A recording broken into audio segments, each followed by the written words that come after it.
اعوذ باللہ من الشیطان الرجیم بسم اللہ الرحمن الرحیم۔ سورہ مائدہ آیت نمبر 9۔ اللہ تعالیٰ فرماتے ہیں وعد اللہ الذین آمنوا وعملوا الصالحات لهم مغفرۃ واجر عظیم۔ اللہ کا وعدہ ہے ان لوگوں سے جو ایمان لائے اور نیک عمل کرتے رہے، ان کے لیے مغفرت بھی ہے اور اجر عظیم بھی ہے۔ سورہ مائدہ آیت نمبر 9، اللہ تعالیٰ فرماتا ہے وعد اللہ الذین آمنوا وعملوا الصالحات لهم مغفرۃ واجر عظیم۔ اللہ کا وعدہ ہے ان لوگوں سے جو ایمان لائے اور نیک عمل کرتے رہے، ان کے لیے مغفرت بھی ہے اور اجر عظیم بھی ہے۔ مزید وضاحت کی ضرورت نہیں ہے، آگے چلتے ہیں آیت نمبر 10 کی طرف۔ اللہ تعالیٰ فرماتے ہیں والذین کفروا وکذبوا بآیاتنا اولئک اصحاب الجحیم۔ اور جنہوں نے انکار کیا اور ہماری آیات کو جھٹلایا، یہی لوگ جہنم والے ہیں۔ والذین کفروا وکذبوا بآیاتنا اولئک اصحاب الجحیم۔ اور جنہوں نے انکار کیا اور ہماری آیات کو جھٹلا دیا، یہ وہی لوگ ہیں، وہی لوگ جہنم والے ہیں۔ اولئک اصحاب الجحیم، یہی لوگ جہنم والے ہیں۔ اگلی آیت نمبر 11 میں اللہ تعالیٰ فرماتے ہیں یا ایھا الذین آمنوا اذکروا علیکم اذ ہم قوم ان یبسطوا الیکم ایدیہم۔ اے ایمان والو، ذرا یاد کرو اللہ کے اس انعام کو جو اس نے تم پر کیا۔ اذ ہم قوم ان یبسطوا الیکم ایدیہم، جب ارادہ کیا تھا ایک قوم نے تمہارے خلاف کہ اپنے ہاتھ بڑھائیں۔ فکف ایدیہم عنکم، تو اللہ سبحانہ و تعالیٰ نے ان کے ہاتھوں کو روک دیا۔ اے ایمان والو، ذرا یاد کرو اللہ کے اس انعام کو جو اس نے تم پر کیا، جب ارادہ کر لیا تھا ایک قوم نے تمہارے خلاف اپنے ہاتھ بڑھانے کا۔ فکف ایدیہم عنکم، تو اللہ نے ان کے ہاتھوں کو روک دیا، عنکم، تم سے۔ اس آیت نمبر 11 کے اندر سورہ مائدہ آیت نمبر 11 میں اصل میں یہ احزاب، غزوہ احزاب کے بارے میں تبصرہ ہے۔ اس جنگ کے بعد ابھی کفار میں بہت سے لوگ ایسے تھے جو آگ ببولہ ہو رہے تھے، اور کچھ بعید نہیں تھا کہ وہ دوبارہ سے لشکر کشی کرتے، دوبارہ سے فوج اکٹھی کرنے کی جرأت کرتے۔ لیکن اللہ سبحانہ و تعالیٰ نے ایسے حالات پیدا کر دیے اور ان کے دلوں کے اندر ایسا رعب ڈالا کہ وہ دوبارہ سے لشکر کشی کی جرأت نہیں کر سکے۔ اس صورتحال کا ذکر اللہ تبارک و تعالیٰ یہاں اپنے انعام کے طور پر فرما رہے ہیں کہ اے ایمان والو، ذرا یاد تو کرو اللہ کے اس انعام کو جو اللہ نے تمہارے اوپر کیا تھا، جب کہ ایک قوم نے تمہارے خلاف ارادہ کر لیا کہ اپنے ہاتھ بڑھائیں۔ فکف ایدیہم عنکم، تو اللہ سبحانہ و تعالیٰ نے ان کے ہاتھوں کو روک دیا، یعنی ایسے حالات پیدا ہو گئے کہ ان کے دلوں میں ایسا رعب اللہ سبحانہ و تعالیٰ نے ڈال دیا کہ وہ دوبارہ سے لشکر کشی کی جرأت نہیں کر سکے۔ اسی صورتحال کا ذکر یہاں اللہ تبارک و تعالیٰ اپنے انعام کے طور پر کر رہے ہیں۔ دیکھیے، ایک بات یہ بھی ہے کہ اس آیت کے تحت خاص طور پر صلح حدیبیہ یا اس جیسے واقعات کی طرف بھی اشارہ ہو سکتا ہے، اور صلح حدیبیہ اور اس جیسے واقعات بھی اس کے اندر شامل ہو سکتے ہیں، کیونکہ قرآن کریم کی آیت اپنی عمومیت کے لحاظ سے عام ہوتی ہے۔ اس طرح کے تمام واقعات اس کے اندر شامل ہو سکتے ہیں۔ صلح حدیبیہ کے موقع پر بھی قریش جنگ کے لیے بیتاب ہو رہے تھے اور ان کے نوجوانوں کا خون کھول رہا تھا، لیکن بالآخر انہیں یہ حقیقت معلوم ہو گئی، انہیں یہ بات پتہ چل گئی کہ اب ہم ان صحابہ کا مقابلہ نہیں کر سکتے۔ گویا کہ اللہ تبارک و تعالیٰ نے ان کے دلوں میں ایسا رعب ڈال دیا کہ ان کے ہاتھ صحابہ کے خلاف اٹھنے سے رک گئے۔ آگے اللہ تبارک و تعالیٰ فرماتے ہیں واتقوا اللہ، اور تم اللہ کا تقوی اختیار کرو، وعلی اللہ فلیتوکل المؤمنون، اور اہل ایمان کو اللہ ہی پر بھروسہ کرنا چاہیے۔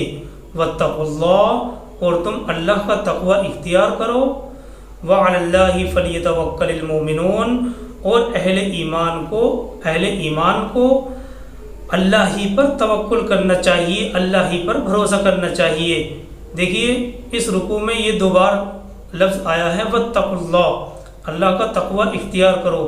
اس سے تقوی کی اہمیت کا بھی پتہ چلتا ہے، اور قرآن کریم میں یہ الفاظ بار بار آتے ہیں تاکہ ہمارے دلوں کے اندر اللہ کا خوف پیدا ہو۔ اور یہ بہت اہم چیز ہے، کیونکہ اللہ کا خوف ایسی چیز ہے کہ رات کی تنہائی میں بھی وہ گناہ کرنے سے رک جائے گا جس کے دل میں اللہ کا خوف ہوگا، حالانکہ اس وقت اس کو روکنے والی بظاہر کوئی چیز نہیں ہے، لیکن اللہ کا خوف ایک ایسی چیز ہے کہ رات کی تنہائی میں جب کچھ نہ ہو، جب کوئی آس پاس نہ ہو، تب بھی یہ گناہ سے رک سکتا ہے، بشرطے کہ اس کے دل کے اندر اللہ کا خوف ہو۔ اسی تقوی اور خوف کو پیدا کرنے کے لیے اللہ تبارک و تعالیٰ قرآن کریم کے اندر یہ لفظ بار بار لاتے ہیں واتقوا اللہ، اور تم اللہ کا تقوی اختیار کرو، وعلی اللہ فلیتوکل المؤمنون، اور اہل ایمان کو اللہ ہی پر توکل کرنا چاہیے، اللہ ہی پر بھروسہ کرنا چاہیے۔ جب ہم اس آیت کے تحت ابن کثیر کھولتے ہیں، ابن کثیر نے اس آیت یعنی سورہ مائدہ آیت نمبر 11 سے متعلق یہ تحریر کیا ہے کہ اس آیت میں اللہ تعالیٰ ایک اور نعمت کا ذکر فرما رہے ہیں، جس کی تفصیل یہ ہے، جس کی وضاحت یہ ہے کہ حضرت جابر رضی اللہ تعالیٰ عنہ فرماتے ہیں کہ حضور صلی اللہ علیہ وسلم ایک منزل پر اترے، لوگ ادھر ادھر سائے دار درختوں کی تلاش میں لگ گئے، اور آپ صلی اللہ علیہ وسلم نے بھی اپنے ہتھیار ایک درخت پر لٹکا دیے۔ ایک اعرابی آیا، آپ کی تلوار اپنے ہاتھ میں لی اور اسے کھینچ کر حضور صلی اللہ علیہ وسلم کے پاس آ کر کھڑا ہو گیا اور کہنے لگا محمد بتا مجھ سے تجھ کو اب کون بچائے گا، محمد بتا مجھ سے تجھ کو اب کون بچائے گا۔ آپ صلی اللہ علیہ وسلم نے فوراً جواب دیا اللہ۔ پھر اس نے یہی سوال کیا، اللہ کے نبی صلی اللہ علیہ وسلم نے پھر یہی جواب دیا۔ تیسری مرتبہ کے جواب کے ساتھ ہی اس کی تلوار ہاتھ سے گر گئی۔ اب آپ صلی اللہ علیہ وسلم نے صحابہ کو آواز دی، اور جب وہ آ گئے، صحابہ اکرام آ گئے تو سارا قصہ کہہ سنایا۔ وہ اعرابی، وہ دیہاتی اس وقت موجود تھا، لیکن آپ صلی اللہ علیہ وسلم نے اس سے کوئی بدلہ نہیں لیا۔ دیکھیے یہ روایت یہیں پر ختم ہو گئی ہے، لیکن علامہ واقدی نے اس کے اوپر یہ بھی اضافہ کیا ہے کہ پھر وہ شخص، اس نے یہ بات کہی تھی جب اللہ کے نبی نے کہا اس سے، اس کی تلوار ہاتھ میں اٹھا کر اس سے کہا کہ اب بتا تجھ کو کون بچائے گا مجھ سے، تو اس نے یہ کہا تھا کہ آپ کے سوا مجھے کوئی نہیں بچا سکتا، اور اللہ کے نبی صلی اللہ علیہ وسلم نے اس پر ایسی مہربانی کی بجائے انتقام اور بدلہ لینے کے کہ وہ زندگی بھر کے لیے اسلام کے اندر داخل ہو گیا، اور الحمدللہ ثم الحمدللہ اس کے ذریعے سے بہت سے لوگوں نے ہدایت قبول کی، اور بہت سے لوگ اس کے قبیلے کے اسلام کے اندر داخل ہوئے۔ یہ اضافہ علامہ واقدی نے جو مشہور مورخ ہیں انہوں نے کیا ہے۔ تو اللہ کے نبی صلی اللہ علیہ وسلم نے یہ شخص اس وقت موجود تھا، لیکن اس کے باوجود بھی آپ نے اس سے کوئی بدلہ نہیں لیا، بلکہ ایسی مہربانی کی کہ وہ زندگی بھر کے لیے آپ کا غلام بن گیا۔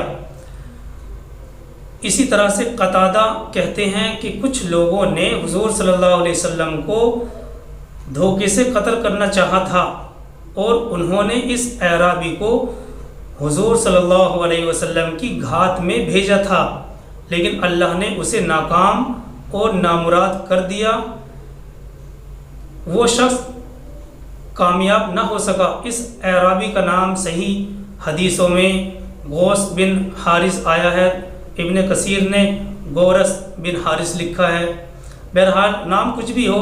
اسی طرح سے حضرت ابن عباس رضی اللہ تعالیٰ عنہ سے مروی ہے کہ یہودیوں نے آپ صلی اللہ علیہ وسلم کو اور آپ کے صحابہ کو قتل کرنے کے ارادے سے زہر ملا کر کھانا پکا کر دعوت کر دی تھی، لیکن اللہ سبحانہ و تعالیٰ نے وحی کے ذریعے سے سرکار دو عالم صلی اللہ علیہ وسلم کو مطلع کر دیا تھا اور آپ بچے رہے۔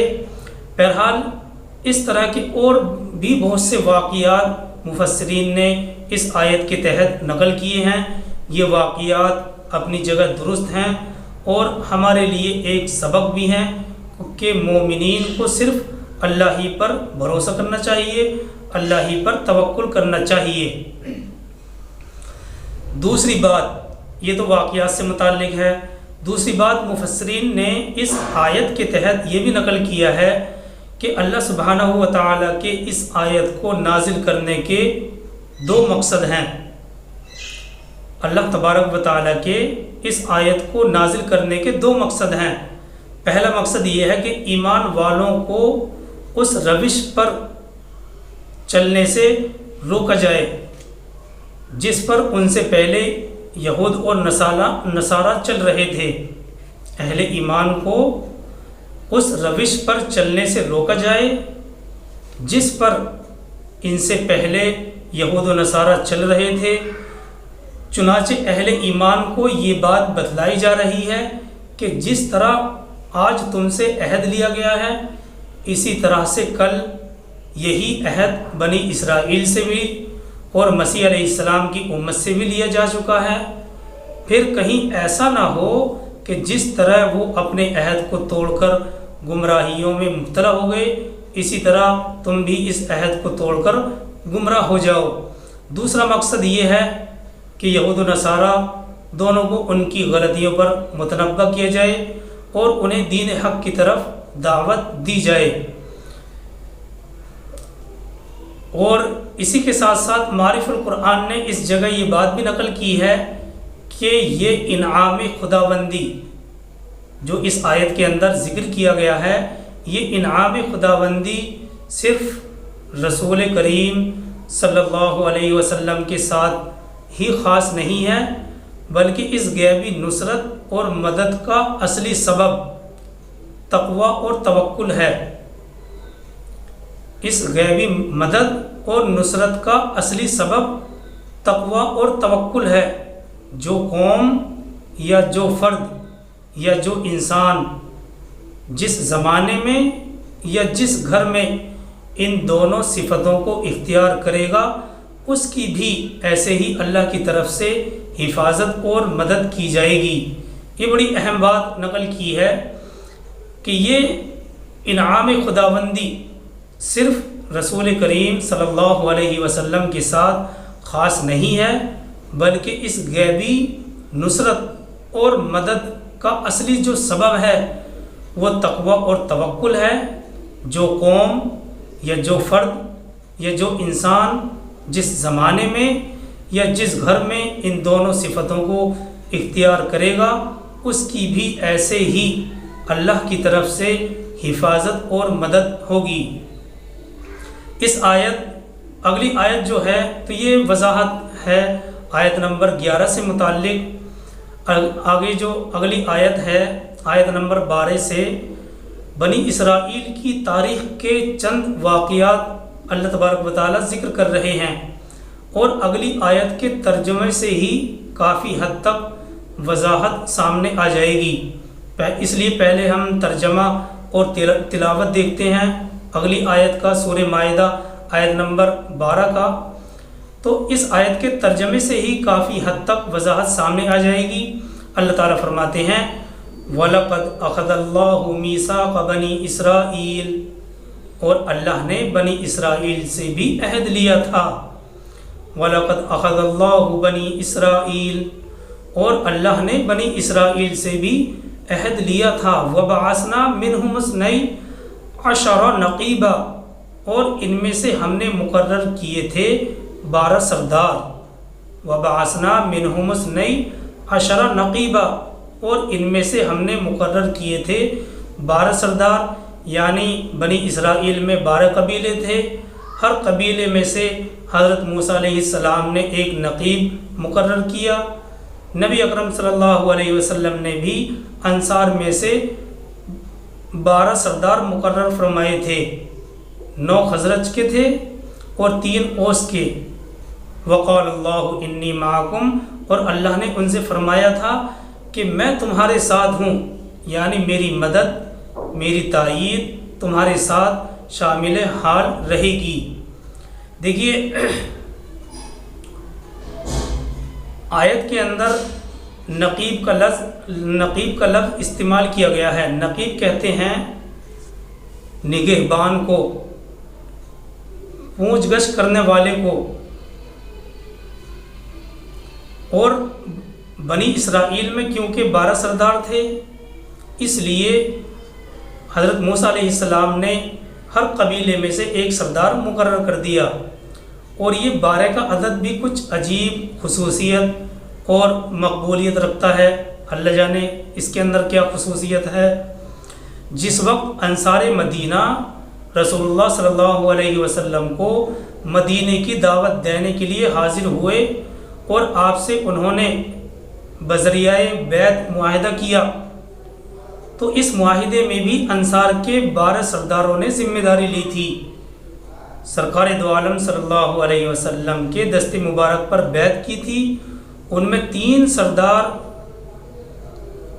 قبیلہ اوس کے اور 9 سردار قبیلہ خزرج کے تھے۔ اور اسی طرح سے بخاری اور مسلم میں ہے، حضرت جابر بن سمرہ رضی اللہ تعالیٰ عنہ کی روایت ہے کہ رسول اللہ صلی اللہ علیہ وسلم نے فرمایا کہ لوگوں کا کام اور نظام اس وقت تک چلتا رہے گا جب تک کہ 12 خلیفہ ان کی قیادت کریں گے۔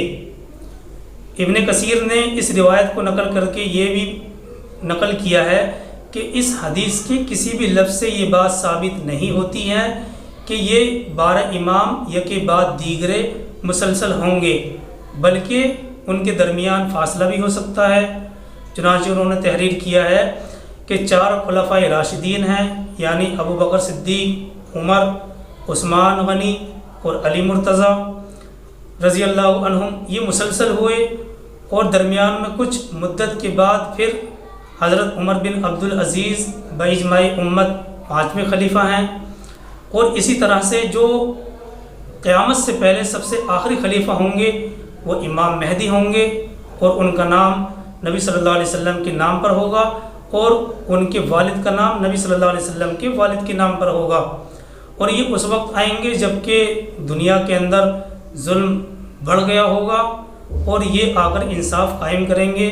بلکہ آج کل تو بس ساری جو نشانیاں ہیں وہ ساری پوری ہو چکی ہیں، بس امام مہدی کے آنے کا ہی انتظار ہے۔ بہرحال یہ ایک الگ بحث ہے، ہمیں اس میں نہیں جانا، ہمیں صرف اتنا سمجھنا ہے کیونکہ بنی اسرائیل کے 12 قبیلے تھے، اس وجہ سے اللہ کے نبی صلی اللہ علیہ وسلم نے 12 سردار ان کے مقرر کیے تھے، 12 سرداروں کو مقرر کیا۔ تو یہ 12 کا عدد ایک خاص اہمیت اور مقبولیت رکھتا ہے، اللہ جانے اس کے اندر کیا خصوصیت اور فضیلت ہے۔ تو اللہ تبارک و تعالیٰ نے یہ فرمایا تھا وقال اللہ انی معکم، اور اللہ نے ان سے فرمایا تھا کہ میں تمہارے ساتھ ہوں، یعنی میری مدد، میری تائید تمہارے ساتھ شامل حال رہے گی۔ شرط یہ ہے لئن اقمتم الصلاۃ وآتیتم الزکاۃ، اگر تم نے نماز کو قائم رکھا اور تم زکوٰۃ ادا کرتے رہے، وآمنتم برسلی اور میرے رسولوں پر ایمان لاتے رہے، وعزرتموہم اور ان رسولوں کی مدد کرتے رہے۔ یہ آگے اللہ تبارک و تعالیٰ شرائط بیان کر رہے ہیں کہ میں تمہارے ساتھ رہوں، میری مدد، میری نصرت تمہارے ساتھ رہے گی اگر تم نماز کو قائم کرتے رہے اور زکوٰۃ ادا کرتے رہے، وآمنتم برسلی اور میرے رسولوں پر ایمان لاتے رہے، وعزرتموہم اور ان رسولوں کی تم مدد کرتے رہے۔ اصل میں یہ ان رسولوں کا ذکر ہے جو پے در پہ بنی اسرائیل میں آتے رہے، اور حضرت موسیٰ علیہ السلام کے بعد تو بنی اسرائیل میں گویا کہ رسالت کا یہ سلسلہ ایک تار کی مانند تھا جو تقریباً 600 برس تک ٹوٹا ہی نہیں، یہ کے بعد دیگرے نبی اور رسول آتے رہے، پھر ایک وقفہ آیا اور اس کے بعد نبی صلی اللہ علیہ وسلم یعنی نبی آخر الزمان تشریف لے آئے۔ آگے اللہ تبارک و تعالیٰ فرماتے ہیں وَأَقْرَضْتُمُ اللَّهَ قَرْضًا حَسَنًا اور تم اللہ کو قرض حسنہ دیتے رہے، یعنی اللہ کے دین کے لیے مال کو خرچ کرتے رہے۔ لَأُكَفِّرَنَّ عَنْكُمْ سَيِّئَاتِكُمْ تو میں لازماً دور کر دوں گا تم سے تمہاری برائیاں۔ لَأُكَفِّرَنَّ عَنْكُمْ سَيِّئَاتِكُمْ تو میں لازماً دور کر دوں گا تم سے تمہاری برائیاں۔ وَلَأُدْخِلَنَّكُمْ جَنَّاتٍ تَجْرِي مِن تَحْتِهَا الْأَنْهَارُ اور میں لازماً داخل کروں گا تمہیں ان باغات میں جن کے دامن میں نہریں بہتی ہوں گی۔ فَمَنْ كَفَرَ بَعْدَ ذَلِكَ مِنْكُمْ فَقَدْ ضَلَّ سَوَاءَ السَّبِيلِ سو جس نے کفر کیا اس کے بعد تم میں سے تو وہ سیدھے راستے سے بھٹک کر رہ گیا۔ دیکھیے آیت میں یہ جو بات کہی گئی ہے لَأُكَفِّرَنَّ عَنْكُمْ سَيِّئَاتِكُمْ میں دور کر دوں گا تم سے تمہاری برائیاں، اس کے دو مطلب مفسرین نے بیان کیے ہیں۔ ایک یہ ہے کہ سچائی کو اختیار کرنے اور اللہ کی ہدایت کے مطابق عمل کرنے کا لازمی نتیجہ یہ ہوتا ہے کہ انسان کا نفس بہت سی برائیوں سے اور اس کی زندگی گزارنے کا طریقہ بہت سی خرابیوں سے دور ہو جاتا ہے۔ اس کے دو مطلب ہیں، ایک مطلب یہ ہے کہ سچائی کو اختیار کرنے اور اللہ کی ہدایت کے مطابق عمل کرنے کا لازمی نتیجہ یہ ہوتا ہے کہ انسان کا نفس بہت سی برائیوں سے اور اس کی زندگی کا طریقہ بہت سی خرابیوں سے دور ہو جاتا ہے۔ دوسرا مطلب یہ بھی ہے کہ اس اصلاح کو اپنانے کے بعد، اس سچائی کو اور ہدایت کو اپنانے کے بعد اگر پھر بھی کوئی شخص کمال کے درجے کو نہ پہنچ سکے اور کچھ برائیاں اس کے اندر باقی رہ جائیں تو اللہ تبارک و تعالیٰ اپنے فضل سے ان پر مواخذہ نہیں فرمائے گا۔ وجہ اس کی یہ ہے کہ جس شخص نے بنیادی ہدایت اور بنیادی اصلاح قبول کر لی تو اس کی جزئی برائیوں کا حساب لینے میں اللہ سبحانہ و تعالیٰ سخت نہیں ہے، یعنی سخت پکڑ کرنے والے نہیں ہیں۔ تو یہ دو مطلب اس آیت کے جملے سے سمجھ میں آتے ہیں، اور یہ ہماری تفصیل آیت نمبر 12 تک ہو چکی ہے، سورہ مائدہ آیت نمبر 12۔ اللہ تعالی ہم سب کو عمل کرنے کی توفیق عطا فرمائے۔ سبحان اللہ بحمدہ، سبحانک اللہم وبحمدک، نشہد ان لا الہ الا انت ونستغفرک ونتوب الیک۔ سبحان ربک رب العزۃ عما یصفون وسلام علی المرسلین۔